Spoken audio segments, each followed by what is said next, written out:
Chapter 2. At the trucking yards all was dust and the smell of dust and ammonia. Trucks and cars were pulled into a huddle. Agents and owners squatted on the top rails of the yards. Aborigines in royal blue or jet sombreros, banded with white braid, helped to truck. Out of the forcing yard into the race leading to the van surged the bullocks. Horn grated against horn and clanged against metal. "Shoo!" hissed a man. "Whoa, bullock! Shoo! Plenty of room in the front. Come on, stop leaning on your mate." The dust swirled. The beasts barged into the vans, their hoofs clattering on the corrugated floor. "Char, come on. Brains, trust, we are waiting for you. Soar." Barbie approached, a slight little man with a striped handkerchief around his neck. He was prodding the obstinate animals with a hand rod terminating in two metal prongs. Wires led to the other end from a black bag containing two 2-cell batteries slung around the little man's shoulder. "Gives 'em a shock. Better than belting 'em with sticks." "No bruises, more humane too," he said, straight off to Barbie as she came up. "Don't you reckon?" Barbie agreed. "You the train drover." He touched his battered hat and grinned affably. He was really jockey-sized, with a habit of humping his shoulders, a squint of eye like the copper of new pennies, and a tanned face so small he could fit the lot of it into a boot-polish tin, Barbie thought. "Humpy Watts," he said pleasantly. "Wah, yah, oh-ah. Come on, Desert Head."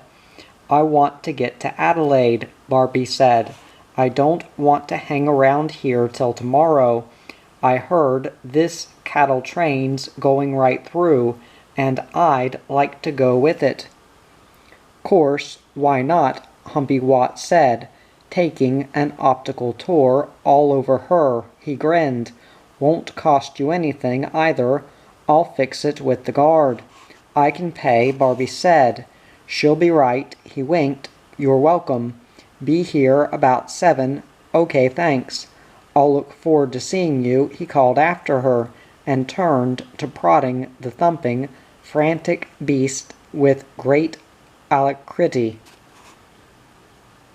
100 yards down the line, heading the line of slatted trucks, with their right-packed bawling cargo, the engine was going char-char and spurting a fog of steam that glowed and drifted in rosy puffs. Smoke belched from the stack in trusses flicked with wire. There was a hiss and grind all through the train, the nudge of bumpers and the squeak of wheels. Barbie felt alone and friendless, for these things were familiars, a part of other days when there was a man with her, coming the two of them, like silhouettes from the off-side, flinging the bags into the open truck and climbing in after them. Sitting together breathless, thigh to warm thighs, and watching the stars flow backward, but she was aware of the feeling only as a fact of sensation, as a person recognizes and acknowledges hunger within himself, and heat and cold, fatigue and pleasure. She was not sentimental about it.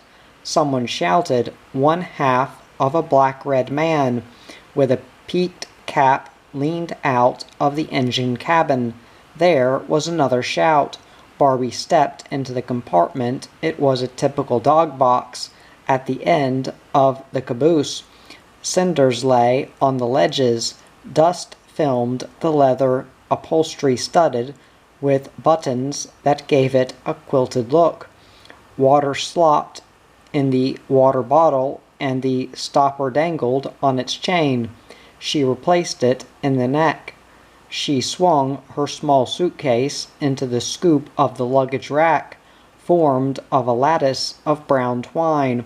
Probably that was where all the old fishing nets went, she thought. The railway bought them.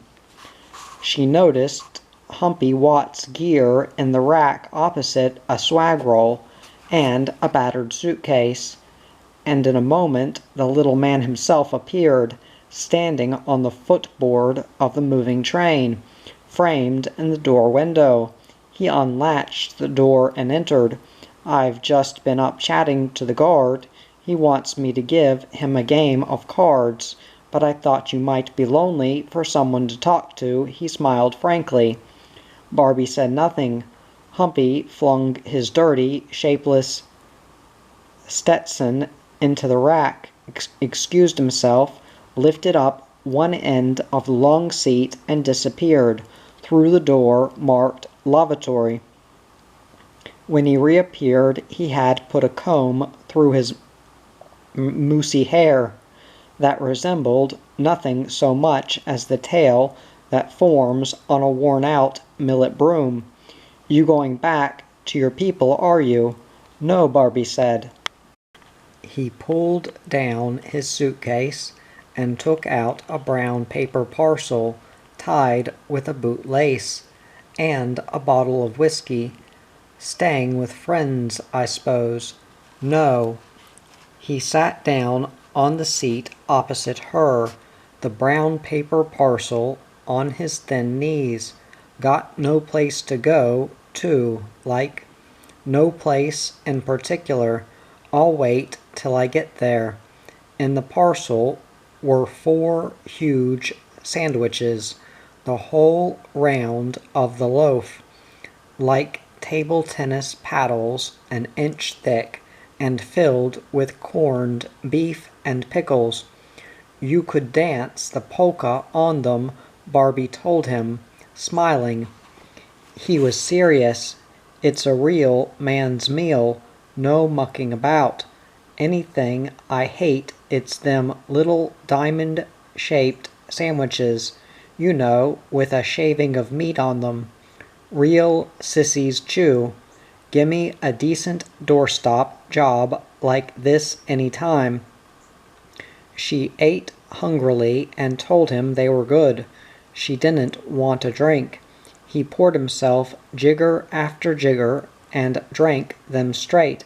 His mouth in the tiny face was capable of stretching elastically like a boa constrictor's jaws, and came away from the huge sandwich, leaving a great bite. He chewed and chomped rapidly, bunching the food up into one globular cheek when he wanted to talk. "I always stay at a boarding house when I'm in Adelaide," he said. "In East Terrace. It's a good place, respectable. No goings-on or anything like that. The woman that runs it, she used to be some sort of a high-up with the Sallies down in Sydney. Miss Crumpton's her name, Sarah Crumpton. She won't have a drunk or a whore, I mean a low woman, near the joint. Helps drunks, and we're there we go again. All she can, but wouldn't have 'em in her establishment. Don't muck about, she don't, no fear. There's always rooms for right people like yourself, for instance. You wouldn't have any trouble, and I could put in a good word for you. Me and Miss Crumpton are like that." He placed one heavily tobacco-stained finger against another. "Here, have another sandwich." "No thanks, half then." "Okay. Sure, you wouldn't like a drop of sweetness and light." "No thanks. Of course you know I haven't been staying there all my life. I used to live with my ma up till about 12 or 18 months ago, but we didn't hit it off too good, and last time she nearly choked me to death." Barbie's eyes widened. "What do you think of that, eh? Don't you reckon it's a terrible thing when a man's own mother tries to throttle the life out of him, don't you reckon?" Barbie looked at his thin, wrinkled, leathery neck, the sit of the head on his narrow shoulders, the stare that was glazing. "I can't swallow that," she said. "May I be struck dead, deaf, dumb, and blind if that's not the truth. Got me down, I tell ya, and nearly done me in. A terror for the grog, my old woman, a real hope-head. You've got no idea. 14 stone and hands like a wrestler's. She used to run a sideshow. I wasn't in the race. They had to yank her off me. They reckon I was blue in the face. My neck wasn't the same for months. It was terrible." He stroked his neck soothingly with the vividness of the recollection. "Just the same, I still send her a few quid, now and then, when I've got it." "Have you always been little?" The moment it was out, Barbie knew it wasn't the right thing to say. "Yeah, since I was a kid," he broke off, spearing her with an earnest glance. "I'm not really that little, you know. I've seen 'em a lot smaller than me." Anyway, Barbie consoled him, making up for her previous remark. "It's not the size that counts, it's the quality." "Too true," Humpy nodded. "That's good talk. Plenty of good things are wrapped up in little parcels, as they say." "That's right, that's dead right. I'm just as tough as the next, you know. You got to be for this life, and I got plenty of good points. I'm generous, easy-going, not a bad talker, good company. Boil it all down, and there's a lot worse than me." He rolled another cigarette, a squat, fat one like a baby cigar. Half a dozen others littered the floor, partly smoked. As a cigarette went out while he talked, he discarded it and rolled another. He lit the one in his mouth, and the bush of tobacco at its end fell in a fiery shower on the thigh of his whipcord breeches. He beat it off and stamped out the embers with what Barbie thought was the smallest elastic-sided boot ever known. Burn marks showed like brown flecks all over the front of his trousers, relics of past occasions. "Would you say that?" "What?" Barbie asked. "That there's a lot worse than me." "Sure I'd say that," she answered truthfully. He poured himself another whiskey and held up the bottle. "Got to leave a drop for my old mate next door." Barbie stretched out on the seat, looking up at the dingy ceiling and the frosty globe in its metal cage. Humpy pulled his swag down and placed it behind her head for a pillow. He sat back on his seat. He looked along the length of her body, shoes kicked off, thighs curved and pressed against.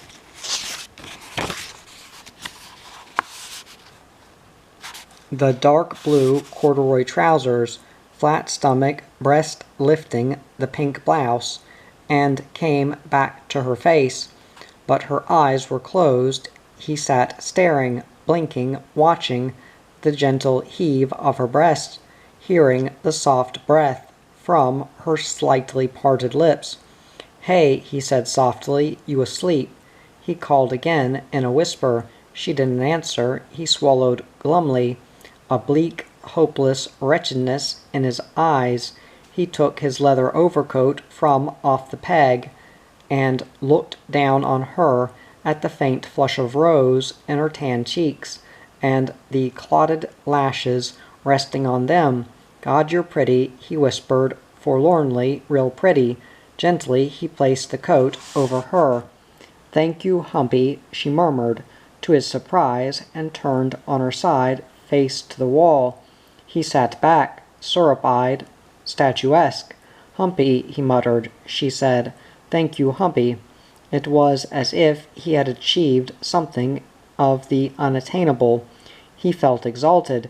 He burst into a snatch of song, and then stuck his head out the window. "Hey, Arthur," he hailed, "my little chicken has gone to roost, and I'm coming along to see you with half a bottle of Johnny." He opened the door and clambered along the footboard toward the guards' quarters. In the flaring morning Barbie said good-bye to Humpy Watts. She was fresh and hoped he had had a good night's rest too. He asked her who ever heard of a drover having enough sleep. He begged to know if she was sure she was holding all right, gave her the address of the boarding-house, and told her to come and see him or drop a line if ever she needed help. She told him she thought he was nice and kind, and she wouldn't forget him in a hurry, and she kissed him on the forehead. He grew a foot with joy. He looked around, proud and sheepish, to see who was watching.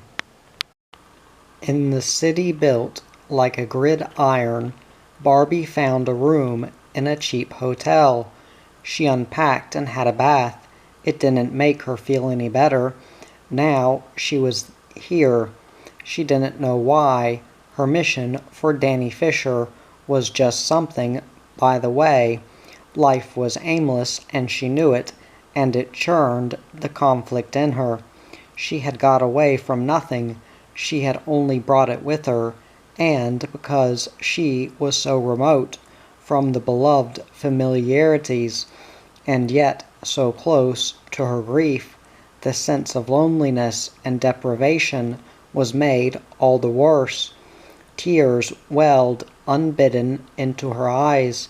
She brushed them savagely away. "This won't do," she thought. "This will never bloody well do." She took out Danny's parcel and went into the seething heat. All around this city, on a plain half-cupped by a mountain range, blue as the blouse of a sailor, was the dancing of summer and the greater spectre of the drought. The broad, clean streets that stretched from terrace to terrace, north, south, east, and west, gave off a white glare that hurt the eyes. Glazy auras pulsated about the contours of the towers on the town hall and the post office. The fine stone buildings burned, sponges for the sun and harsh reflectors.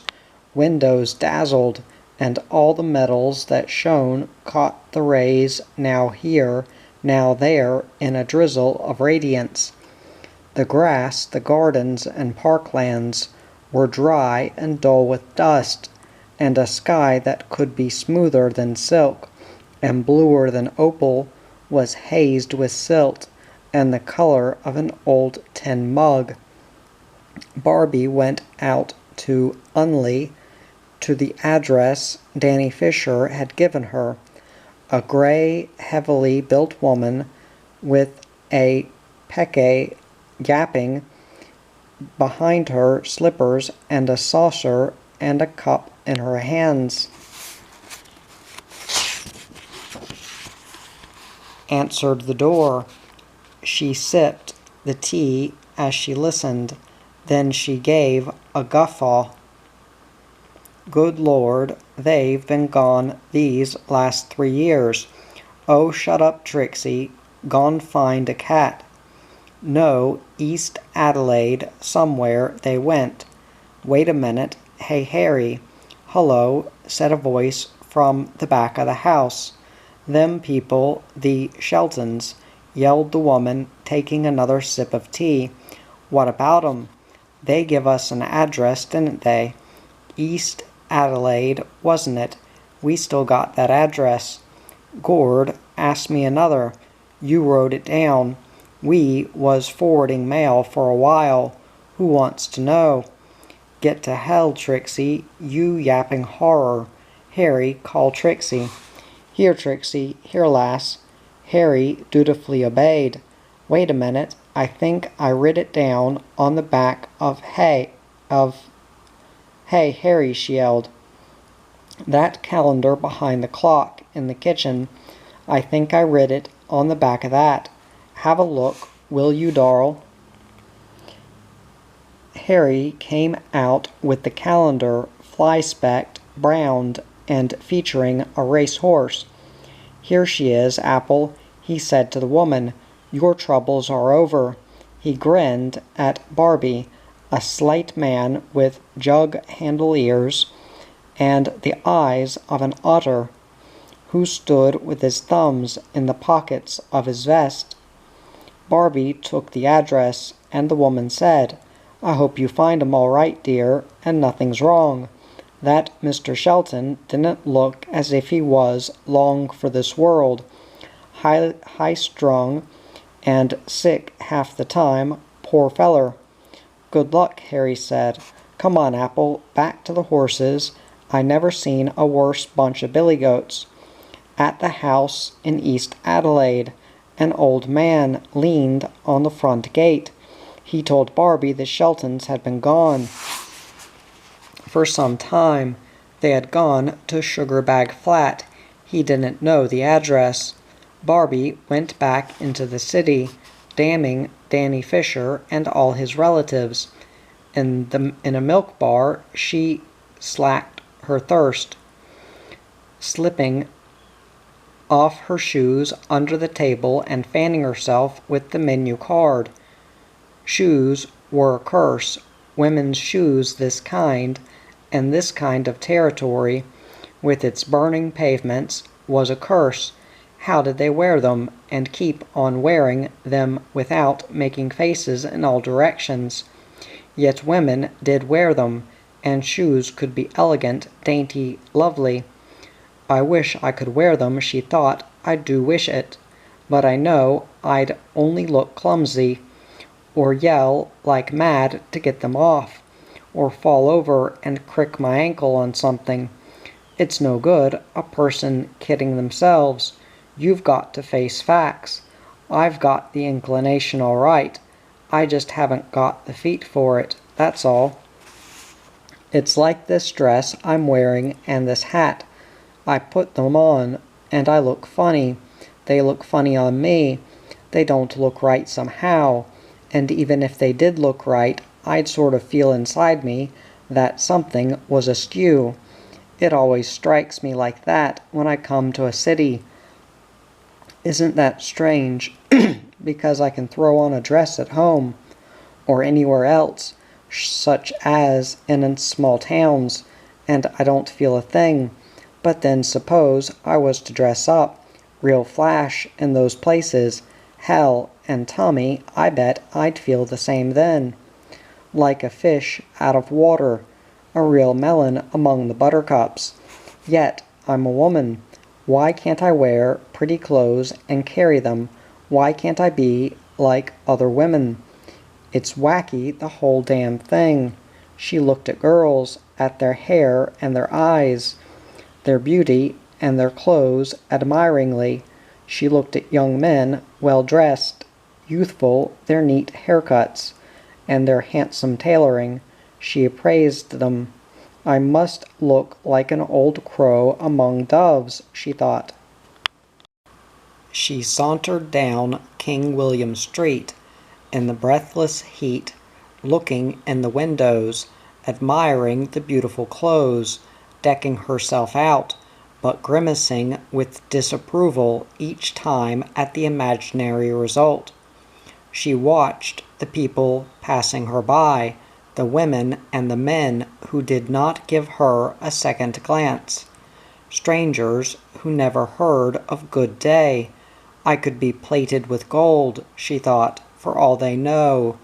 I could be hung with rubies and diamonds. My house could be of silver and beryl. I could own the bird in hand, and the 2 in the bush, and half a dozen other mines for all they know, and I could be going to the hospital to hear a sentence of death, or home to take a packet of poison for all they care. When she pushed open the door of her room, the stifling air rushed to meet her, laced with the smell of dust and floor polish. She opened the window. She threw Danny Fisher's parcel on the threadbare bedspread and stood in front of the peeling full-length mirror in the wardrobe door. She stared at the image in the cheap cotton frock, sleeveless and belted, and the beret. She lifted her arms, revealing the golden hair in the armpits, and turned, investigating herself from all angles, even looking back over her shoulder at her reflection. About facing, she stood stiffly and set the beret on the back of her head. She tilted it over each ear in turn. She tipped it forward over her eyebrows. No matter what she did, none of the positions appealed. No, she said, definitely funny. A man next door had an electric razor going. He was singing at the same time. Wrap me up and put me to bed. I've had enough for one day. If anybody wants a head, then please take mine away. I'll sign the pledge tomorrow, and so end all my sorrow, but all I want right now's a bed to lay my poor old head. He went on humming the tune. She took off her dress and lay spread-eagled on the bed in her petticoat, giving her flesh to any coolness the air might have. Mosquitoes speckled the ceiling, waiting for darkness. A blowfly burrowed behind the lace curtain on the window. Outside, the traffic of the peak hour dinner in the fall of evening, and out there she could see the multitudes swarming and surging for home and hearth. Take a day and cut it up, and you had a world flowing into a city and a world flowing out, as strict as the A and the Z in the alphabet. Here the rooster that crowed became a siren that screamed, and the pace started, and here the birds that chirruped for twilight became a whistle blast, and the shut of 10,000 doors. God, what am I doing in this burg? She thought. What is there here for me? Angry with her thoughts, with her sense of aimlessness, she resolutely threw herself off the bed, paced the floor with folded arms, and sat in the cane chair by the window. She had to think. She had a lot of thinking to do. The first thing was a feed. A good feed under the belt worked wonders. Put you in a frame of mind to give the world a lot more lip. And she hadn't eaten since the night before, when she helped Humpy Watts to demolish his tremendous sandwiches. All right, that was a moral then. A good feed. Next thing, where to from here? There was all the time in the world, and the whole of Australia to pick from, but never mind going to a place and sticking there. Keep moving. Why rust and stagnate? Get moving and keep moving. Anywhere but keep moving. Yet try to have some purpose. Don't be blown like a feather, like a leaf, any old place. She was on her own now. She would have to find a life for herself. It wouldn't build itself out of cobwebs and brown paper. It had to be made, and there was no recipe but the one that was in yourself. You couldn't buy it at Woolworth's. You couldn't get it from a mail-order company. Your own head and your heart and hands made it. Righto, get underway.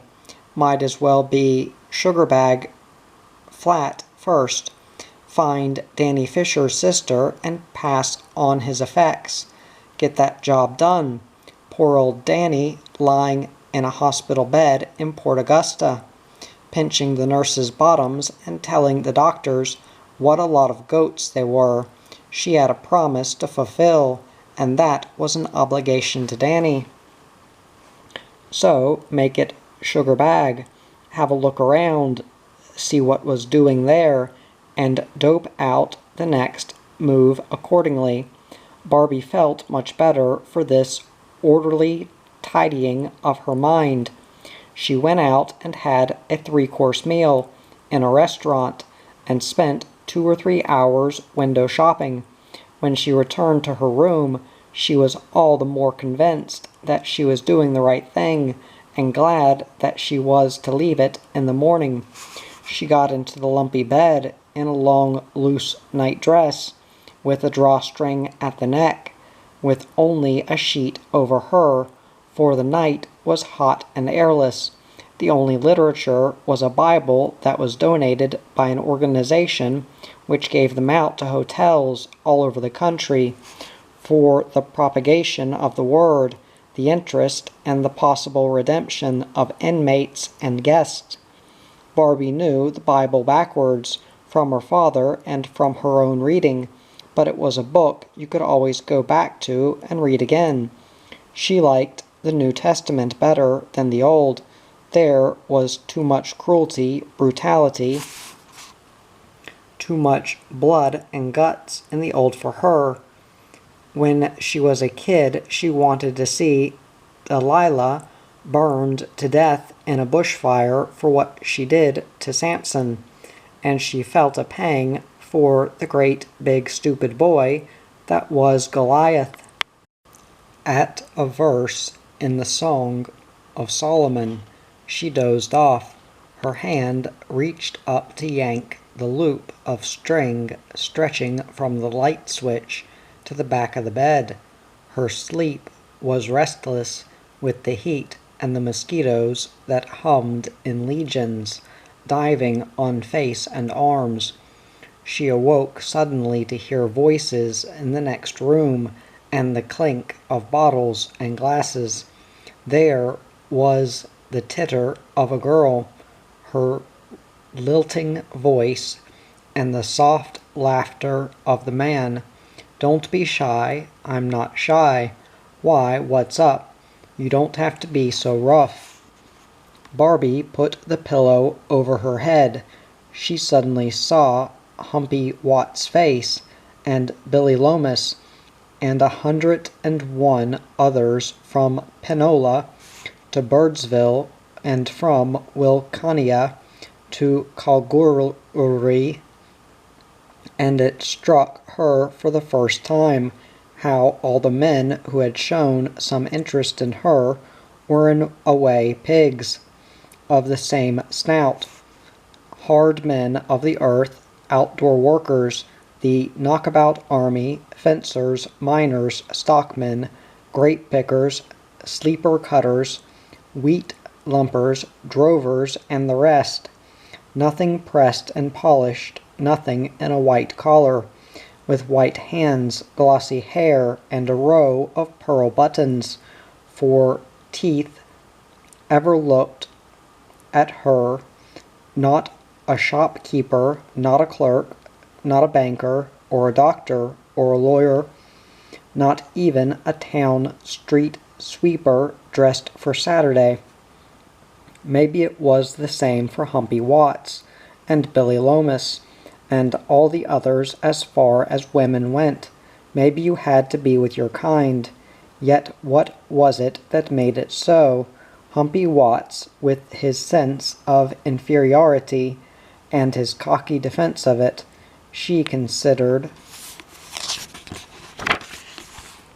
she was superior to Humpy Watts, but then there were others superior to her, foolish and futile as it was for Humpy to reach out for her.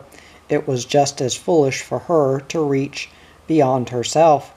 Yet good wives were going begging, and good husbands too, because the wrong women met the right men, and the wrong men met the right women.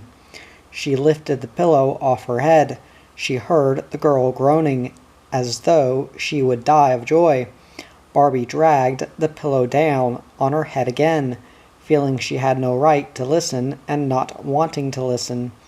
Mosquitoes and heat and bloody men. For Pete's sake, she muttered, half smothered, get it over and done with, and let me get some sleep. She was up early, and so was the man in the next room, shaving and singing again. Brunettes inflame me with their charms, blondes are safer in my arms. Like hell, Barbie told him. She heard him leaving. On an impulse of curiosity, she opened her door to catch a glimpse of him. He was youngish, pale, jaunty, in a gray flannel suit with a pork-pie hat, and of course a white collar. His shining dark eyes, a trifle bloodshot, caught her. He dimpled, flashing a smile. "Hello," he nodded, touching his hat, and went sprightly on, swinging down the stairs two at a time. Barbie thought of the girl she had never seen and was annoyed to feel, for some unaccountable reason, a twinge of envy. It was mid-afternoon when Barbie arrived at Sugarbag Flat, a short main street and a handful of buildings, sizzling in the overpowering heat. Dogs lay in the dusty road as if dead. A few cars were angle parked under the peppercorns growing by the gutters. The footpath was only slightly higher than the roadway, a mere shelf. Barbie went straight to the place she knew best in this dreamy little cauldron, Tussie and 20-man's general store. It stood on the corner at the end of the street. It was built of iron and weatherboard, the only two-story structure in the town and for miles around, shaped like a piece of angle iron, with the doorway set at the dead center of the angle. Approaching it from the other direction, it looked like the prow of a ship, long and blunt, showing a black, narrow, staved-in hole when the door was open. The rest of the shops in the street of this very old settlement had low verandas supported by posts, but Tussie and Twentyman's had none. On one high wall against a faded blue background of blistering paint were the foot-high letters in silver reading, Tussie and Twentyman, General Storekeepers. Underneath that was "The People's Friend, Service and Civility is our motto," and underneath that again, "The First and Last," which not only referred to the superior quality of their merchandise, but to their position in the street. Tussie had been dead for 15 years, but the strange part about it all was that nobody would have thought so the way that Twentyman treated the name. He brought him into the conversation, and referred to him as if he were still alive. Everything seemed to date from Tussie's death, as if it had been an event of historical significance, a landmark in time. His tenses were before we buried poor Tussie. We buried poor Tussie after we buried poor Tussie. He retained the name of his partner on the dockets, on the receipts, on the letterheads, and of course on the outside wall advertising, which he staunchly had repainted every year. And all of this was not because he desired to continue the trade name of a very old and long-established firm, for in fact the business had only been going 6 months when Tussie died. Nobody knew exactly why he did it, but those who had known Tussie said he was a saint, and Twentyman said it more than anybody, and everybody knew that between them was a deep friendship. that started when they met as timber cutters away down south of Bustleton on the west coast.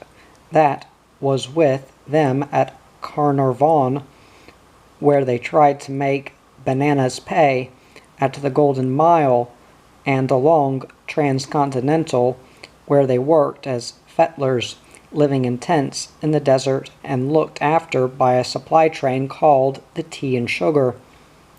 In these and 100 other places, Tussy and Twentyman, both of them well-bred and well-schooled, worked together and knocked about, until they had salted away enough to buy the store at Sugarbag Flat and start a business. As Barbie entered the store, stocked like Noah's Ark, hit by a wild wind, Twentyman was leaning over the counter, figuring with a pencil and paper. He tossed up a quick glance and went back to his figure, saying, "I'll be with you in a moment, little lady." With him, everyone was little lady, from the tots to the grannies. "Take another look," Barbie said. Twentyman did, the pushed-up glasses slipping from his forehead onto his eyes. He was a tall, heavily built man, sleeves rolled to the elbows and hairy black arms. His face was big and all bone, thinly pelted with flesh, with glowing eyes, and a wide, lipless mouth like a cut. "Well, bless my soul," he cried, the great smile expanding on his face. "Barbie." He took her hand, burying it up past the wrist in his huge paws. "My dear little girl, I can't believe it's you. Goodness me, what would Tussy say to this? It must be 5 years. Is it that long? You're a woman. Bless my heart and soul, here am I, working out sums, and you walk in. Barbie, you're like a ray of sunshine. What with all that out there?" Barbie laughed. "You'd better be careful what you say, or you'll get me shot. Sunshine is pretty unpopular, didn't you know?" Twentyman laughed. He wanted to know everything. Where was she going? What was she doing? What was new? Before she could answer any question he asked her about her father. "Went in for a quickie, I suppose." When she told him the news was like a physical shock. An expression of pain and grief crossed his face. He mumbled some incoherent phrases about the impossibility of such a happening, his inability to grasp it. He turned away and walked a few yards. He looked at Barbie again, staring, and slowly went back toward her. He took her hands in his. She didn't want any words, and he didn't need to utter any. His expression preached a sermon, but he said, "I know how it was with you too. I can't tell you how much my heart goes out to you. I feel deeply for you. Not since the day I buried poor Tussy have I." She touched his arm. "I'm sorry if I've upset you." No, it's just that I feel these things. Tussy did too. And Tussy would be sorry about this." He looked earnestly at her. "Barbie, is there anything I can do?" "No. Money? Certainly not." "This is no time for pride. I'm your friend. What are friends for?" "I didn't come here to fill you full of my woes, Mr. Twentyman. I'm not looking for a shoulder to cry on. There'd be 2 if you wanted them, Barbie. But I know you didn't. I know you better than that. But I came here for only one reason. I'm looking for Frank Shelton, his wife, really. They're not here, Barbie. Not anymore." "Oh no," Barbie groaned. "Don't tell me. They left us about, must be 12 or 14 months ago, down Tambourine Way. Tambourine, Helen, Tommy, I don't know, I never saw such people for moving about. What's the matter with them? Are they wanted for murder or something? They were very nice people, 20 men told her. She caught the defensive tone. Oh, I'm not saying they're not, but a black feller's got nothing on them for going walkabout. Whereabouts in Tambourine? That I can't tell you. He was going to take up a farm there. Frank Shelton, a restless sort of chap. I'll give you that, but not a really well man, I don't think. I understand he was a bit of a trial to her. I got the impression that he was a man eaten into by failure. But mind you, I'm not saying that's true, merely an impression from the little conversation I had with him and from what I heard. A strong-looking woman with a gravel voice and a face like a hard frost appeared in the doorway. Hey, Mr. Twentyman, Heck'll pick up them groceries on his way home tonight, okay? Certainly, Miss Mackey. Good-o, then. Oh, she added as an afterthought, there's just one thing. He might get in the pub and don't want to leave. He might have to come around the back if you're closed. But if he's late home, I'll take care of him and he'll be well paid out for any trouble he puts you to. That'll be all right, Miss Mackey. Thanks, sweetheart. 20-man turned to Barbie. Tell you who might know where they're gone. Catnap Higgins. Is Catnap still alive? Well, that's a matter of opinion. 20-man smiled. Yes, he's alive, but only just. He used to do a few odd jobs about the place for Shelton. More or less a charity on Shelton's part, I think, but if anyone knew their address, Catnap would. Does he still live in that old tumble-down shack? Only when he has to. You won't find him there now. He sits outside the pub from morning till night, except when he goes into it. And that reminds me, you must be parched. Excuse me, my shocking manners. What on earth would Tussie say? He opened a bottle of lemonade, poured a glassful, and put a tin of biscuits on the counter. She was grateful for the drink. You're going to have some tea with us tonight. My wife will be back shortly. She's out visiting friends. That's if you want to, of course. And why don't you stay with us for a while? You're most welcome. In fact, I could give you a job here in the store if that would appeal to you. Whatever you want, you can have it. You just say. Tussie would feel the same, I know. Barbie poured another glass of lemonade as 20 men went off to serve a customer, a frail old lady with the curious peeking of a friendly parrot, and with a bit of a hat on her head, shaped by time, fashion, and personal taste, and resembling a giant ladybird, all dotted with yellow and black. She wore black shoes, knobby with bunions, and jet stockings, spiraled around her legs. She was difficult, but 20-man was indefatigably patient. Then came a barefoot boy of 14, dressed in bib and brace overalls, hair sprouting through the roof of his cabbage tree hat, and eating the largest slice of bread and treacle in the world.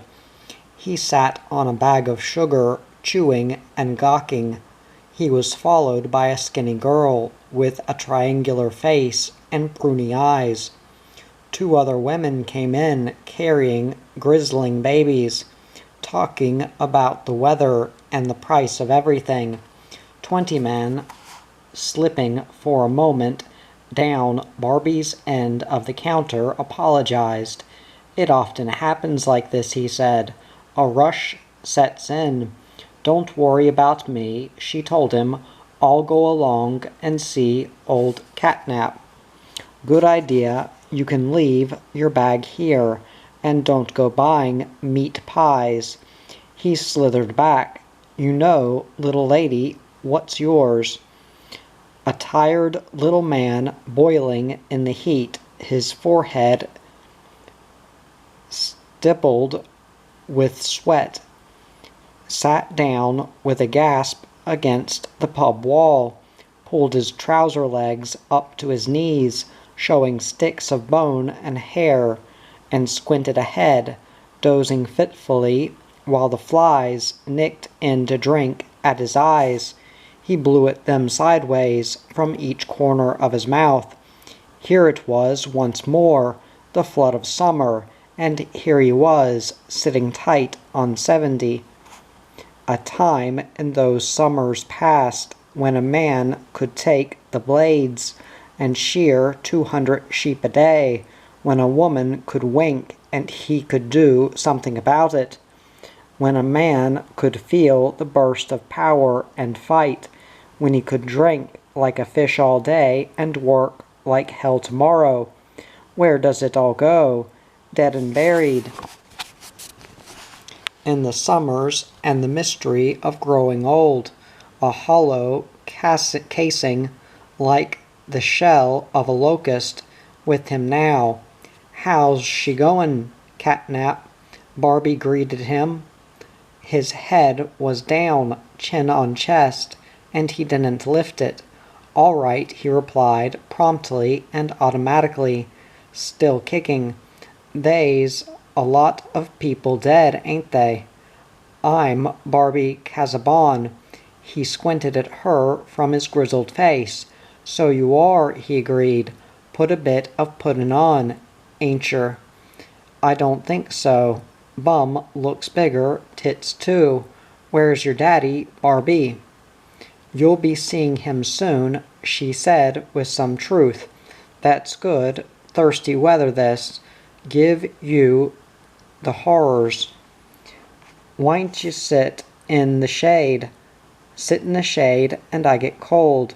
I'd sooner fry than freeze any day. Done your maiden in yet, Barbie?" "Who's that coming along there? That your daddy, Barbie?" "Where'd the Sheltons go, Catnap?" "Tambourine they went.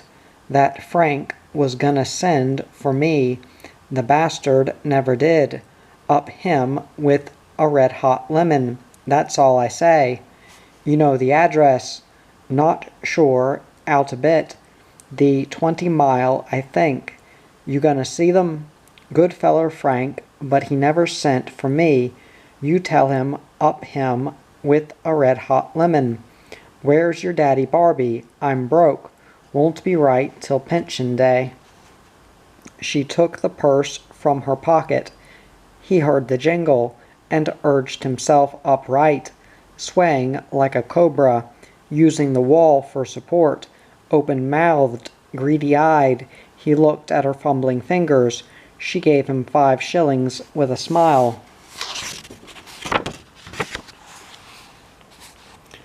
"Don't say your friends don't look after you." He became eloquent with excitement. "Barbie, I love you. Barbie, I'm happy as a dog with a belly full of soup and a street full of lamp-posts. Barbie, you're a champ. So long, so long." He went off as though blown by transverse currents, walking like a cat trying to shake the wet off its feet. "Poor old cow," Barbie said. Suddenly he stopped and turned. "I see Bow-tie Dealey today. You seen him?" At the mention of the name Barbie hurried after Catnap, who was on his way again, slowly but surely. "What do you mean, have I seen him? Is he here?" "Too bloody right. Where is he now?" "Can't stop now, can't talk now, got business." "But he's one of my best friends. Where is he?" "Going out to Cupatee Creek," he said. putting the night in here. You'll catch him at the post office. Look out now, I'm going in here. Keep your pants on." He barged in the pub door, and it swung to behind him. Of all the people Barbie could do with seeing now, Bowtie Dealey was the one. She hurried down to the post office, a hot box of 10, with a Morse key clicking, and a fat man sweating fatly behind the counter. He told her Bowtie had called for his mail only 10 or 15 minutes before. He couldn't have gone far. Barbie ran out, looking down the road, out of the town. There was a dust cloud trailing back. Whatever was making it was invisible. It was only a mile and a half to Cupotee Creek, on the fringes of the town, and she decided to go there. She took off her shoes and half jogged, half walked. The evening was dropping as silently as petal fall, the light being secretly sucked out of the world, and the town beginning to nestle in shadows. Running through dust, Barbie came to the culvert, over the dried-up creek, across the flat, off the road 100 yards or so. She saw the wagonette drawn up on the bank, and the squat black shape of a man freeing the horse from the shafts. As she ran across, a dog barked, and the man turned, looking, and came to the back of the wagonette, standing like a black snowman, same stance, same shape, just waiting. She stopped 5 yards from him, breathless, with the kangaroo dog leashed to the back axle, yapping its head off. Bowtie Dealey's mouth fell open. "Well, all go hopping to hell backwards," he cried. She ran to him and threw her arms around him, hugging him, and saying how happy she was to see him. It was just like winning a prize in a big sweepstakes, only better, and how was he and his wife and everything with him. His joy at seeing her again was just as great. In quick time she told him how she had come to find him, and about her father. It had to come some time, was all he said, but he was thoughtful. Then he said, "Barbie, we are going to have a big spread. This is a red-letter day. Will you be my guest?" "With pleasure, mate," Barbie laughed. "I've got so much to talk to you about, and I want to hear all you've got to say." "Right you are. First of all, meet the family. This is my new nag, Gumption. He's got a ton of it. And this here dog, this is Namel. I bought him from a black feller at Marie, and kept the name. It's his bluey gray look, I suppose, like an enamel plate. You know," and Gertie, nodding at the wagonette, "you have met before." "Okay," he grinned, "to the fire and the feed. Onward, Christian soldiers." Bowtie Dealey had a grin like a crocodile, not so much natural as developed into a habit over the years, because every tooth was a silver one.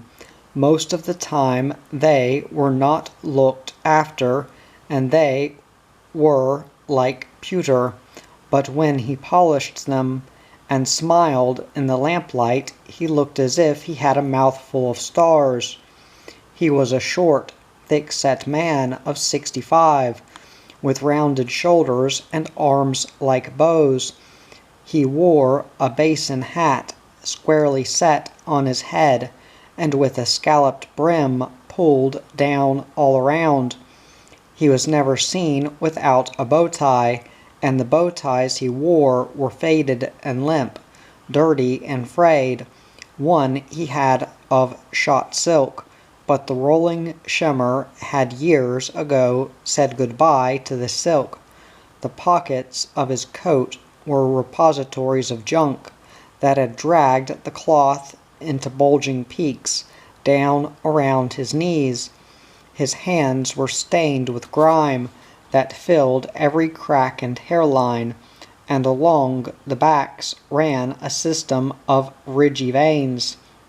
His face was the face of a chimney sweep, the real complexion hidden behind coats of dirt. But he had eyes like bits of blue china, and clear as raindrops.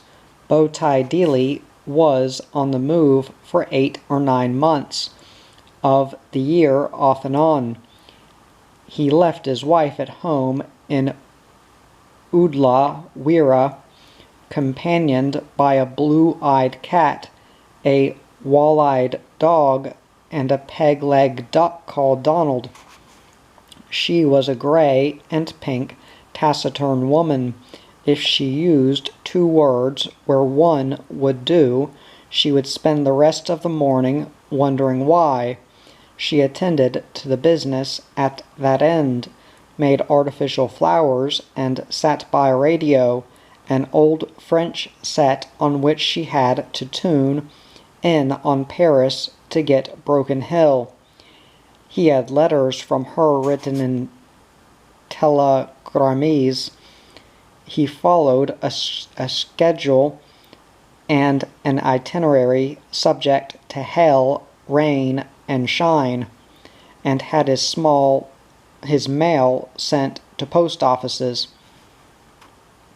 He had been a hawker of one kind or another most of his life. He started with a wheelbarrow, then a buckboard, then a buggy, and bought the wagonette from the widow of an Afghan he called Itchy Bingy, a sick old man in a purple turban, with a smoky beard and a nose like an eagle.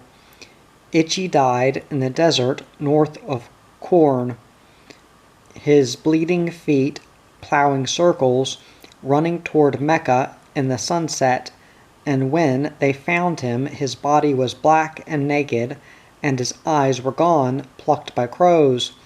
"I'm running late this trip, Barbie," Bowtie said. "Mum'll be thinking the worst. I expect a roasting the length and breadth of her tongue." He was mixing dough in a large felt hat, which he carried especially for that purpose. He called it his folding basin. It never had to be washed. If he wanted a clean bowl, he merely pushed the hat inside out. The little bits of dough that dried on the felt tended to flake and were easily removed by scrubbing with a dry wire brush. "It doesn't seem to be much of a life for a married woman," Barbie said. "Aren't you frightened she might get sick of it all and run away with another man?" "Not my old China," Bowtie grinned, turning the dough out on a clean sugar bag, and kneading and shaping it. She had plenty of time to do it before this. "No, there's a lot of drawbacks, I suppose, but we stick together." "That's the way it ought to be," Barbie said. She took in the strength of his squatting form. "I don't know how you keep going, year in and year out, without getting sick, I mean." "I'm lucky. Never seemed to get much wrong with me, but I had more things up with me this trip than all the other trips put together. Got that damage in me hair. Scratch the old nut and flakes of snow all over me shoulders. And 5 weeks ago I was bound up for 7 days. Couldn't pass an emotion for love or money. Funny thing, too, I've been going up around Ina Minka for years and never so much as got bit by an ant, but last time this trip I got the barcoo spews. You ever had the barcoo spews? No, but I'll try anything, she grinned. Don't try the barcoo spews, a cow of a thing. Get a feed into you and then you want to chuck it up again. You chuck it up and you're right as pie till you eat again. And so it goes on. You don't know whether you're Arthur or Martha. The fire was roaring with a music of its own, and for Barbie and Bowtie Dealey it was the image and the vision of 10,000 fires in as many places. The stew was simmering in the quart pot, clouded with an appetizing vapor. The spuds washed, pricked all over with a fork, and rubbed with salt, were baking in the hot ground. The bread, in its oven of coals and ashes, was rising and heading for the outer world. The billy was on the boil. Barbie suddenly laughed and said impishly, "Where's your dirty duds? I'll wash them." "Where?" Bowtie Dealey said, putting his nose to the hot surface to see if the bread was cooking without burning. "That creak's as dry as a bone." Then he jerked his head up suddenly and said, "Eh?" Barbie burst out laughing. "You remember." "How could I forget?" he laughed. "Your dad never let me live it down. You'd be only a sprat of 14 then." She went into renewed laughter at the vividness of the memory. It was the time they were camped on the Murray, out of Renmark, she and her father in an old bark hut built in Noah's time, and Bowtie Dealey with his ancient buggy. Barbie was washing the clothes in a kerosene tin. She sang out to Bowtie, "Where's your dirty duds? I'll wash them." He appeared with a towel around his waist and a dirty pair of trousers in his hands. They should have been left off years ago, covered with innumerable patches of various shades and types of material. They might have been the long-discarded property of a hobo who had tossed them out for Dealey to find. Barbie took a good close look, unsure whether the patches were on the trousers or whether the patches made them trousers, and told Bowtie his strides were only fit for the rubbish heap. They were all he had, Bowtie Dealey said, and he couldn't afford to part with them yet. So Barbie washed them, and when the dirt was well washed out, there were no trousers left, only an assortment of 33 patches, ranging in size from a dinner plate down to a 2-bob piece. As for the shape of the patches, some were round, some oblong, some resembled a canoe, and some a pear. The whole job was so joined up that it was a puzzle finding the start and finish of each patch, especially where some of the patches looked like such things as an animal's head with horns, a small dead snake with a head broadly squashed, and 2 fence posts leaning against one another. Even the stars of the sky could be made out among those dull and gaudy patterns.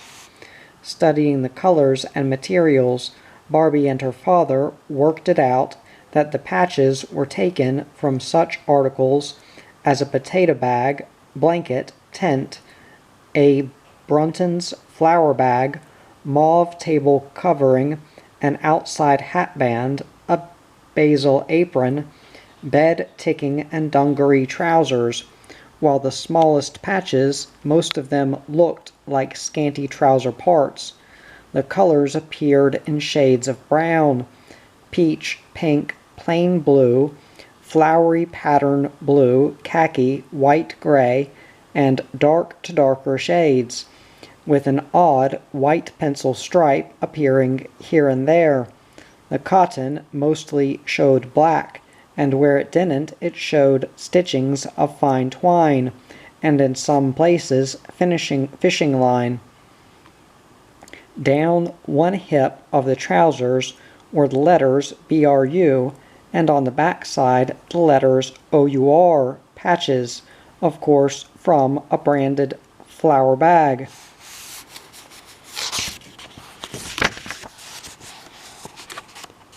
Barbie's father reckoned they were priceless, and he wouldn't give them back to Bowtie Dealey. He gave him instead a pair of his own. It wasn't a fair exchange, he said. Bowtie's trousers were only a small deposit, but he could have the rest of his life to meet the debt. The recollection sent Bowtie Dealey into hilarious cackles.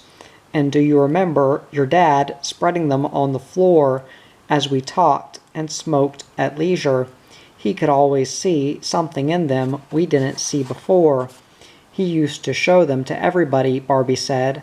They gave us a lot of interest and amusement. She sighed. Seems a long time ago. We've crossed each other's path a lot, haven't we? He looked at her steadily, seeing in her youth and freshness a track from the past to the total of his years. I seen you before you seen me. You know that, don't you? Yes, I seen you when you was pink as a cake of soap, and your dad smacked your tail and knocked life into you, holding you up by the feet like a skinned rabbit. He delivered you as good as any woman, the first time it was ever done by a man in the valley of the Ucumbene. I tell you that. He never made much of it. He wouldn't. But at Adaminaby they took round the hat to show him what they thought of him. I wish my mother had lived. Nothing could have saved your mother, Barbie, not even the best quack in the business. I'm born, and she has to die because I'm born. What's right about that? I can't tell you, Barbie. God can, but he won't. Anyway, you want to talk about that? She shook her head. No, I suppose not.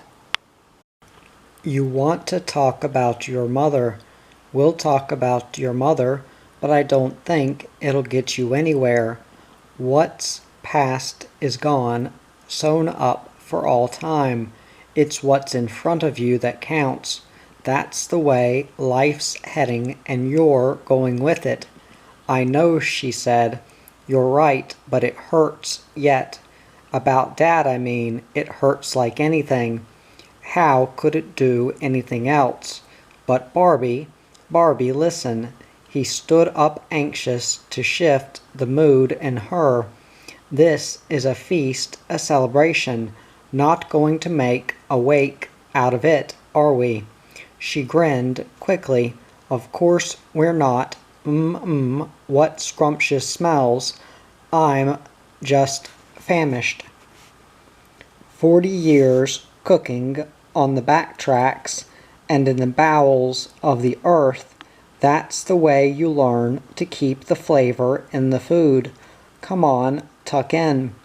They ate with relish from 10 plates. Bowtie Dealey had a habit of talking and eating at the same time. A bit of all food went on to the fork. Meat followed by carrot, by onion, by parsnip, until the implement was like a little club. The idea was to place this cargo in the mouth, then draw the fork away, leaving the food caught between the teeth, then utter some completely unintelligible gabble, and say, "Get that." Sure, Barbie said with a laugh. the third time it happened. I heard every mouthful you said." He took a baked potato, slipped it into his tin mug, cut off the top like a boiled egg, added butter and pepper, and scooped out the inside with a spoon to feed himself. When he finished, he took the billy can of tea and poured some into the empty potato jacket, thick and firm and not unlike a coconut. He drank heartily. "Why'n't you use your mug?" Barbie wanted to know.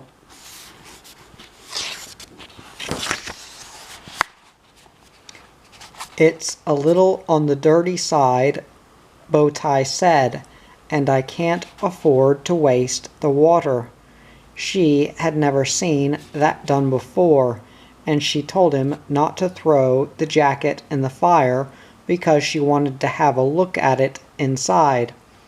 He said, "Well, you better take a look inside now, because the inside and the outside will soon be on the inside." And sure enough, within a few moments of her inspection, he was chewing and swallowing the potato drinking vessel. After the meal, Bowtie Deely took out his pipe, took off his boots, and relaxed against the log. Barbie lay on her side, propped up on her elbow, gazing into the fire that yesterday was a scatter of wood and bark, and tomorrow would be an ash heap, marking a time and place and filling a memory. She caught Bowtie looking shrewdly at her, and she smiled pensively. "Quiet at home here with me, aren't you, eh?" "It is home," she said. "Never feel a bit out of place with men, do you? Maybe it's because I was brought up in a man's world. There's a lot in that. I feel easier with them than I do with women. There's more sympathy or something, I don't know." "Half a sec," Bowtie Deely said, and pulling on his boots, went for a walk. He returned, pulled off his boots again, and refilled his pipe as he sat on the log. "It's 1 o'clock, Bowtie," Barbie reminded him seriously. "Oh," he said, and did up the button on his fly. "My medals are always showing." There was a tale told of him. Some said he deliberately left his fly buttons undone as a reminder of things he had to do, in the way other people wrote out grocery lists, knotted their handkerchiefs, or tied string around their fingers. They were his jotting pad. One time he went into town and got out of his buckboard with all buttons showing. Someone said, "Gourd, Bowtie, she's 6 o'clock." Bowtie looked down, quickly acted, but looked up with his silver grin. "No," he said, "2 lottery tickets, a cotton dress, a bag of chaff, a monkey wrench, and Miss Nicholson's dentures. I'm awful glad I seen old Catnap today. That hopeless derelict. Why, 6 months'll see him a skellington. If I hadn't seen him, I wouldn't be here with you tonight. Want to hear a story about him, old Catnap?" "Is it clean?" she chuckled. "Better than that, it's true." He told her this story. Catnap Higgins, in his younger days, was a wild man. He lived for nothing but life, grog. He'd drink it through a dirty sock. There was none to touch him as a shearer, and he could stretch a man with one blow. Women fell under his spell and ended up wheeling prams. He did what he wanted and took what he wanted, and he always got away with it. Then one time he was at a shed out at Wilcannia. He sheared all day and spent all night in a boundary rider's hut. with the man's wife, a city tart turned bush whore. The Boundary Rider, his name was Jackson, came home just before the cutout, killed her when he found out, and came down to the huts like a madman with a rifle, looking for Catnap Higgins. Somebody felled the poor devil and disarmed him, but he swore to Higgins he'd get him if it took a lifetime. The police came, and he got 20 years. Catnap Higgins changed. A fear of the man he wronged haunted him. It drove him partly out of his mind. He went to live like a blackfeller in a tin shack out of Hebble on the Queensland border. He had 2 boundaries of barbed wire fencing around his house, an outer and inner, with his shack dead center, and he had 2 of the baddest hounds in the world to protect him. 1 dog patrolled the outer circle, and 1 the inner, and Higgins slept with a shotgun alongside his bed. These 2 hounds, half-starved, ferocious with eyes like yellow agates, and the hackles of them sticking up and the teeth of them bared nearly all the time, and a snarl rumbling away at the back of their throats. Full of hate and hell, they looked like something the devil himself thought up. Higgins trained them to eat nothing except what he himself gave them. Twice a week he went into the broad daylight to get his stores. This went on for 6 months. Then he came to the end of his role. He faced starvation, but it wasn't this that changed him once again. It was remorse and repentance. He was broken completely. One morning he came out of his hovel with the shotgun. He shot the yellow dog dead. He shot the black dog dead.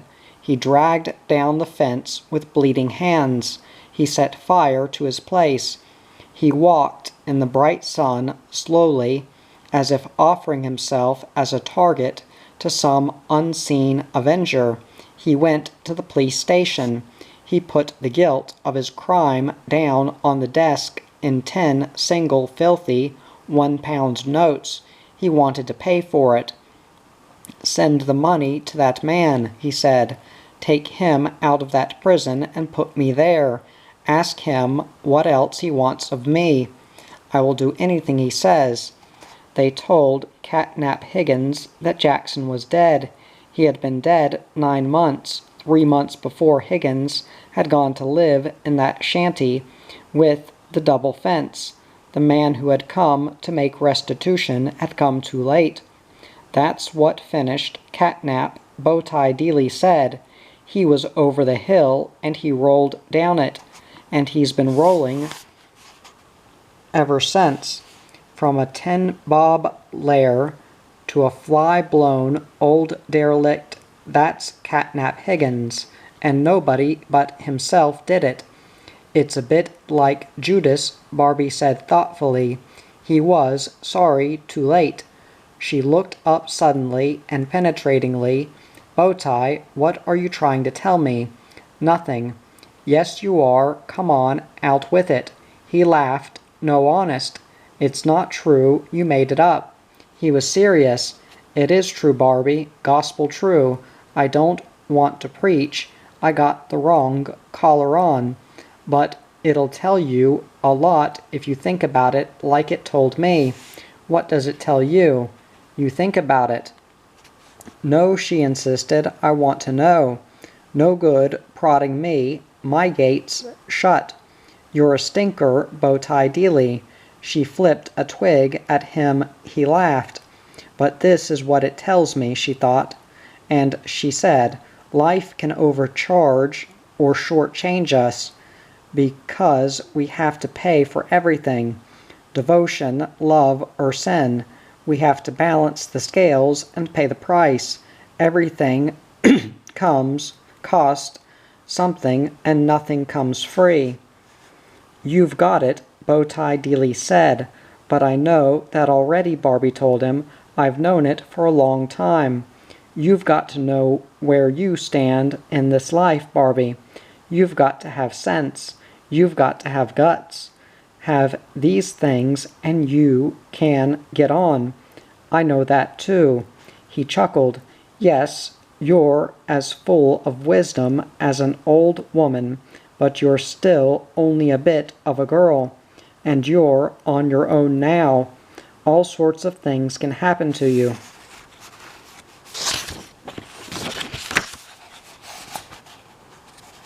The world's full of no-goods, parasites, sneaks, and thieves, mongrels of all descriptions. You've got to watch out. Ah, poor people, they're pathetic. The more I see of them, the more I feel sorry, and the more I understand. I can't believe God could punish them. I couldn't, and if I couldn't, how could He? He's more merciful than I am.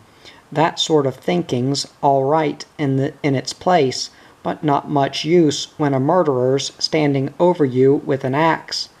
I don't mean murderers. I'm talking about the ordinary, everyday people. You mustn't be a soft touch, Barbie. Bowtie exclaimed. It don't pay. I can be as tough as the next when it comes to looking after myself, she said. I know what I'm going to do. What? I'm not going to go it alone.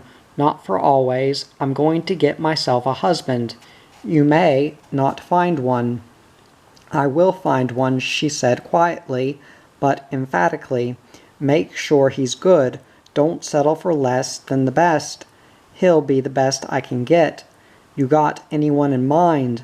I mean, you seen anyone you think'll fill the bill? She shook her head. No, but you must have come across scores of blokes in your travels. Your dad give you your head, didn't he? I never wanted to get married before. I never thought of it.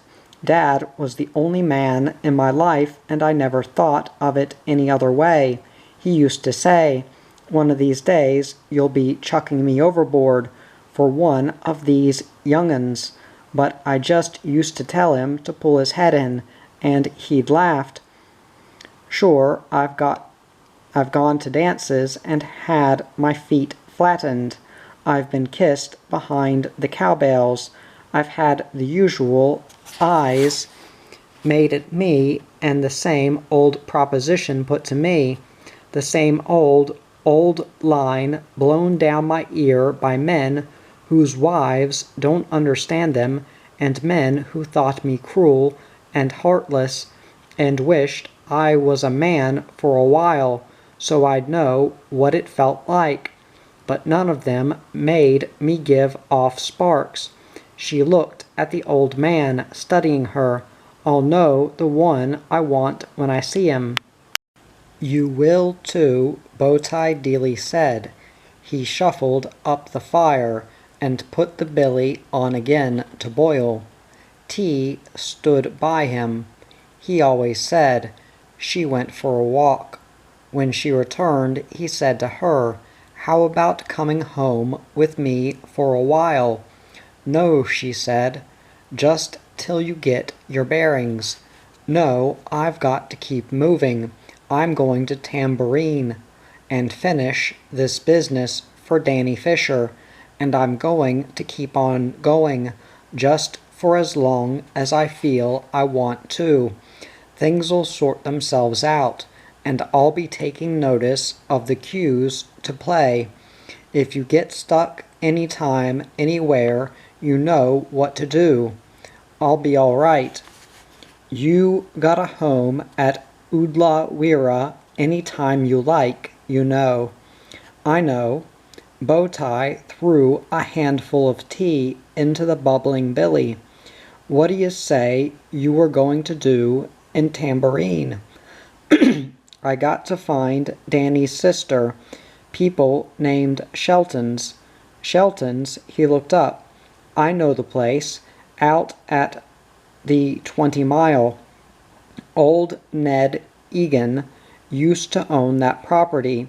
I called in there a month ago. How are you going? Train, I suppose, unless I can bum a ride.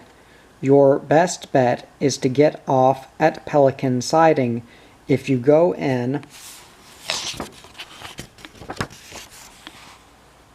the train place is only about 2 miles from there. He rested his elbows on his knees, cupped the hot mug in his hands, and sipped the tea. Something funny about that pair, Barbie, at least about him, Shelton. A fair bit of talk in the town. What sort of talk? Bit queer in the head, they reckoned. Thinks there's some hoodoo on him, somebody after him. I didn't get the rights of it. I wasn't looking to know, just in a word here and there it came to me. Barbie stared at him curiously, not knowing what to say. She was recalling all that she had come to learn about the Sheltons. You say you called in there. Bowtie Dealey nodded. I did. Farm's as poor as mud. Wasn't much when old Ned Egan had it, but a paradise alongside this thing of Shelton's. I knocked on the door, but nobody answered. Then I saw the dirty lace curtain on the window move as if someone was peeping behind it, and go back into place again. Then I heard a noise inside. It sounded like sobs coming from a man. I knocked again, singing out if anything was wrong and if I could help, but the place was dead. Barbie was big-eyed and frowning. What did you do? Nothing, I scrammed. When I got down the track a bit, I looked back. There was a woman peering after me, standing just outside the house, and sort of sagging like a leaning scarecrow. I never seen anything look so lost. I was going back, but I didn't. It gave me the creeps. Hell and Tommy, cried Barbie. What am I running into? Why don't you post the things? Bowtie suggested. You'll only end up leaving them on the veranda anyway. I can't. I promised Danny I'd make sure she got them, and I've got to tell her about him. Well, that's it for what it's worth. Now, don't you go thinking too much about it, Barbie. I'll tell you, what about a game of crib? A glutton for punishment, aren't you? He chuckled. I know you licked me every time we ever played, but I'm an improved player in the 3 years since I saw you last. Okay, get the board and we'll see. Righto, wait till I put me squeakers on. He pulled on his boots, and with the tongues sticking out and the leather laces trailing, went over to the wagonette. He lit a hurricane lantern with a sooty globe and a sliver of wick, and by its dim beam rummaged about in the back of the vehicle. What a hell of a lamp, he swore. Need a bloody match to see if it's alight. Finally he found the crib board. It was a thick, hard piece of yellow soap with rows of holes on one side. He always said he was the only man he had ever met who had a crib board that you could play a game on and wash your face with, if necessary, at the same time. They played for hours, the crib board between them, and Bowtie Dealey's socked feet planted on the belly of Namel, the dog, stretched out in slumber before the campfire.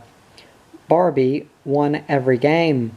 When it was time for bed, Bowtie freshened up the shakedown he had in the wagonette and gave it to the girl. Barbie climbed in, knocking her head on billy cans and lanterns swinging from the roof, twisting past humps and heaps, weaving through racks of dresses, stepping over tools, rolls of blankets, tents, and chamber pots. She gave a cry of pain. Hell, I just bashed my toe on the anchor. Bowtie Dealey gave a hearty guffaw. "Long as you don't get the needle in your rump, you'll be all right." In his clothes, and with a blanket around him like a mummy, he composed himself in the cabin, lying along the seat, with its broken springs and sprouts of horsehair, his head on a gunny sack of personal belongings, and his feet out the window. "You sweet, Barbie?" All serene, she told him, shifting a rabbit trap under her pillow to raise it a little. "In my wallet, Barbie, I got a bit of a snapshot me and your dad taken years ago. You better have it." "I'd like that. Remind me in the morning I'm turning out now. Good night, sleep tight." "Good night." Soon he was snoring. Barbie turned on her stomach and looked out at a half-hoop of sky smothered with stars, and like silver melting Sirius that looked on a hut in the valley of the Eucumbene up by Adaminaby, that shone on a lagoon in southern Queensland, and a camp by its banks, pitched in the shade of a firewheel tree, Sirius above the desolate hills and gullies of Andamuka, blazing like the wing of an angel, and Sirius here a glitter of points looking down on the wagon of Bowtie Dealey of Oodlawira. "God," breathed Barbie Casaubon, "dear God, help me."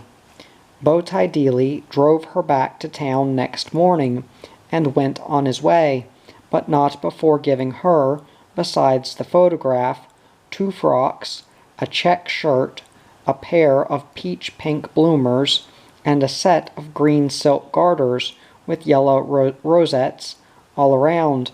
She thought the garters were much too good for her. They went with a flash homestead and a squatter's daughter. Besides, they were too pretty to wear out. Twentyman looked up when he saw her enter, clasped his great hands together with a clap, and said, "Well, here's my ray of sunshine. Aren't I a dirty old stop-out?" she said. "If the one policeman in this town, our Constable Dower, hadn't been down with the mumps, I would have sent him searching for you," Twentyman declared. Then he smiled. "No, I'm just joking. I knew where you were. I heard. It's wonderful to run into one of your dearest friends, isn't it? When you haven't seen them for so long, I mean." "Yes, indeed," said Twentyman, looking a little to one side. "I know just how I should feel if Tussie walked in that door this minute. You thought so much of Tussie, didn't you?" "Mates are mates," said Twentyman simply. "A pity he had to die. If I can die like Tussie, Barbie, I'll be happy. It was on me to tell him, you know. The doc left it to me. I went into the room wondering how I could break the news, but I didn't have to. Tussie knew. He looked at me with a bit of a grin. 'Who are you going to get, Joe?' he said. 'Old Billy Baxter. Billy Baxter is the undertaker here. He buries everybody.' I couldn't say anything. 'Tell him to make it a good job,' Tussie said. 'I'll be watching him.' Then he reached under his pillow and pulled out a £1 note and gave it to me. 'What's this for, Andy?' I said, as if I didn't know. 'Don't we always have a drink after a funeral, Joe?' Tussie said. 'Buy you and me and the boys around, Joe, on me.' 2 days after that he was gone, smiling to the last. Barbie couldn't think of anything to say, and she didn't have to say anything, for Twentyman turned away.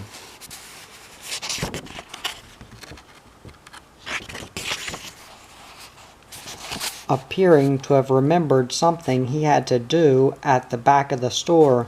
In a moment he returned to serve the morning's first customer.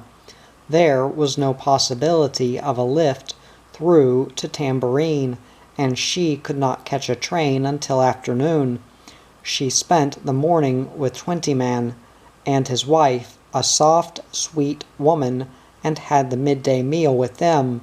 They wanted her to stay for a little or a long while, but she was intent on going, and they didn't press her. Miss Twentyman packed her cakes and sandwiches for the journey, and just as she was leaving, Twentyman gave her a fat brown bag, saying, "You always did like peanuts. Here, these'll keep you going." At the door, in a final farewell, he said, "I hope you strike it right, wherever you go." "Oh, I'll keep going till Anzac Day," Barbie nodded, embarrassed by his solicitude. "Drop in and see us when you come again. And if you're ever in a hole, you know where your friends are. There's a welcome here." And he added, "I'm sure that Tussie is with me in that." Barbie got off the train at Pelican Siding some time after midnight. It was a small, squat structure, like a big box turned on its side, and a brief platform that sloped down on each side to ground level. She watched the twin red lamps at the back of the caboose dwindle as the train choomed into the distance. Soon she could not hear it. She turned, lugging her suitcase, into the shed-like building. She was stiff-jointed and full of peanuts. Her idea was to shelter for the night in the siding, wrapping herself in a blanket and lying on the bare floorboards, moving out again at daybreak. She would have been content to do this, but on looking for a tap to quench her thirst, she saw from the back of the siding a fire glimmering some distance away in the scrub. That would do her, she thought. Why stay in a wigwam when you can stay at the Hotel South Australia? She started walking. There was no fear of the night in Barbie Casabon, no loneliness, no menace in the darkness, only peace. For the friendly earth was underfoot, and a sky full of mates overhead, a lavish scatter like confetti thrown at a wet black ceiling. Some so big and near you could reach them down, and some that ticked in the farther out with the feeble pulse of Blackfeller's fires. The street of the Milky Way was a smoky street of stars, and the Southern Cross, the clock of the drover, the signpost of the sailor, swung like a starry kite. Mars burned dull in the east, a red-hot clinker, and a few strides up from the eastern horizon stretched the Scorpion with Antares in its belly, and frosty blue as a frosty moonlit roof. Canopus blazed like a bundle of faggots. The campfire itself bloomed like a star, two black shapes before it. When Barbie drew nearer, she saw them ruddy on one side and black on the other. There was no talk, only the sound of knives and forks scraping on tin plates. The faces turned to look. "Good day." "Good day," Barbie said. "I'm looking for a man named Shelton's place." "Yeah, well, you're a bit off course. He's west about 2 mile. The other man went into the tent. Having breakfast. Got to get off at the first light." "Me too," Barbie said. "You had a bite?" "I'm right, thanks. Got off the Rattler, did you?" She nodded. "It's a long way from Sugar Bag Flat." He rinsed out his tin mug, filled it from the billy. "Have a go at that. You must be dry. I wouldn't knock it back. Sugar." Thanks. I've seen you somewhere, haven't I? She knelt and sat back on her legs. I don't think. Weren't you with a boxing troupe? Jimmy Sharman's? He shook his blond head. A smile bit into his craggy face. I couldn't beat pussy. Musta been someone else. Musta. She sipped her tea in silence. The man rolled a cigarette, took a burning ember and lit it. The firelight jumped on their faces. Smokey said, proffering the packet. Sorry, I got no tailor-mades. Don't touch it. You going far? Depends. I see. When'll it break, do you think? God knows. Mate here reckons not long, but I don't know. How does he know? Smells it, he reckons. Got a nose for weather. Like a caterpillar or an ant, you mean, Barbie said with a smile, the smile for the other man who had just come out of the tent and was standing there swirling the dregs in his mug. There's a sweat on the wind, this man said, coming into the light and squatting there, still swirling, not looking at her, shy. Means rain. Don't smell any different to me, Barbie said, and I can't get any sign, not from anything. I ain't been wrong yet, missus. How long then? I don't know, I can't say, but not long. He had a lean, rubbery face, raspy with bristle and tousled hair, matted with sweat and dust. Barbie looked at him, interested, adding him up. He couldn't put up with the discomfort. He sauntered back into the tent. He's a quiet one, Barbie said. All right in a dust-up, though. No talker at all. They call him Lockjaw, the blond man said with a grin. Locky, his right name's Biff. What's yours? Snow. She told him hers. They went on talking. Snow built the fire up, and Barbie made a hip hole and dozed off with her suitcase for a pillow. She heard the two men squabbling in the tent. The man called Locky was annoyed. Why did Snow have to tell that piece about him being able to read the wind? He wanted to know. She didn't believe him, he said.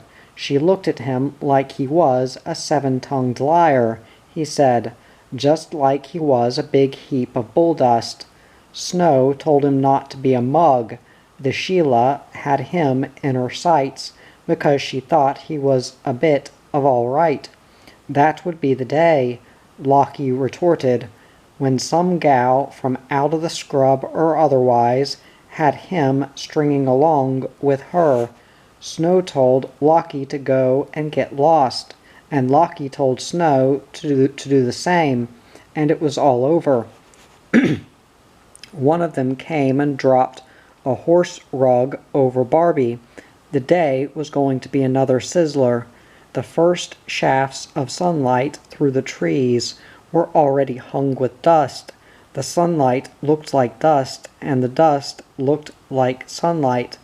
A wan star, lingering and abandoned, was losing itself in the paleness of the south.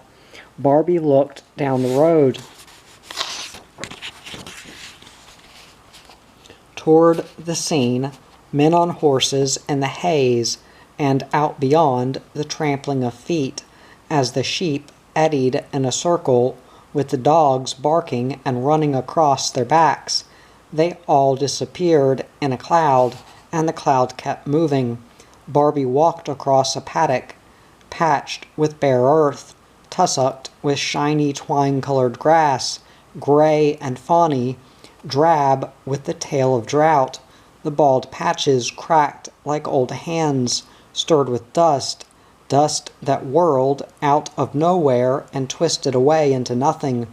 She saw a lizard, a frill neck, that had stiffened on a rock and died there, baked and rotted there, and now was a lizard of bone, the jaws still open against the fire of the sun.